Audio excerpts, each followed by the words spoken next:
After I saw the baby my wife Maria gave birth to, I was ready to leave her. But then she said, "There's something I need to tell you. We are both Black and have been together for 10 years, married for 6.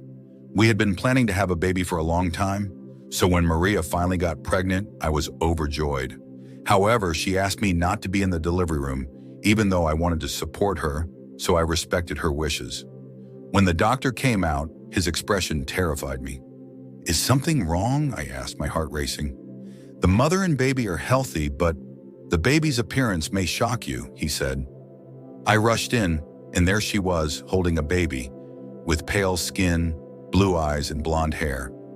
My heart dropped. "You cheated!" I yelled, frozen, my anger boiling, but held in check by her trembling voice.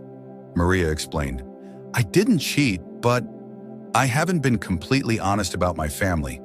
You see, my grandfather was white." I blinked, struggling to process her words. "My mother was biracial," she continued, "but she never talked about her father because he left before she was born. My grandmother raised her as a single mom and wanted her to embrace her Black identity fully. When I was born, I came out looking more like her. I thought this history didn't matter, but now..." She gestured to the baby in her arms. "It's showing up in our child." I stared at her, my mind reeling. "You mean this is some kind of genetic throwback?" She nodded. "I should have told you, but I didn't think it would matter. I didn't think it would happen." Her voice cracked. "I'm so sorry." The anger in me began to waver. I looked at the baby again, her little hands clenched and unclenched, her soft blonde hair catching the hospital's fluorescent lights. She didn't look like me, but she was undeniably a part of us.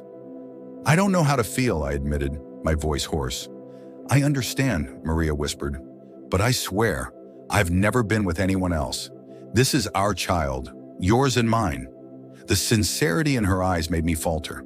I had loved this woman for a decade, and she had never given me a reason to doubt her.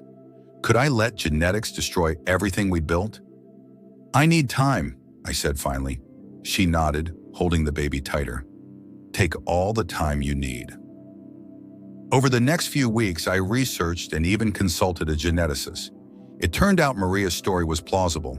Recessive genes could explain our child's appearance. Slowly, the doubt in my heart began to fade. One night, as I watched my daughter sleep, her tiny face scrunched in a dream, I realized something profound. It didn't matter what she looked like. She was mine. She was ours. When I told Maria, she broke down in relief, and we vowed to face any challenges together. Our family wouldn't be defined by appearances, but by the love that held us together. As the days turned into weeks, the initial shock and disbelief that had clouded our home began to dissipate. We started to adjust to our new life, a life that included our beautiful daughter, who was growing more delightful by the day. Her laughter filled our house, a sound that became the heartbeat of our existence. Our extended family, however, struggled with acceptance. Relatives whispered, some out of curiosity, others out of disdain. The diversity of our backgrounds, which had once felt like a rich tapestry, now seemed to some a source of contention. I found myself defending Maria and our daughter in conversations I never imagined having. It was during one of these challenging family gatherings that I realized how much my perspective had shifted. As I watched my relatives argue and debate, I saw only my daughter's joy as she crawled oblivious to the tensions around her. In her innocence, there was a profound lesson. Love transcends genetics. Maria and I took every opportunity to educate our family about genetics and inheritance.